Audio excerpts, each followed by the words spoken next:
na Minerva tukayishyura ari ku ndege iyo bintu oya wirangara tubanze tuganira abandi turaza kubavugisha nyuma tubwire umuryaka ariho cyangwa umuyede wo ku ndege ubu udafite ibyiringiro yuko ari bubona akazi ibi bintu mu bihamye mutarimo kwiyemera ubona iposho gusevinga na Minerva ndetse n'amafaranga ya Randi Road no kuvuga ngo uyu ni umuntu w'umusaza uyu ni umuntu w'umusaza afite umuryango afite abana atunze bageze muri 3 baraniga kandi noneho baraniga kandi noneho aranakodesha ariko ibyo byose turabibona kandi bigacamo nk'umushyitsi wiwe amusuye nkawe ugeze ubona akwakiriza agacupa k'abagabo cyangwa agafanta birashoboka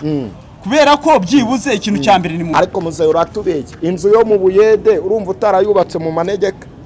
kare nayo mpamvu bayise ngo nyine hari manegeka se bagomba kuyisenya se no kuvuga ngo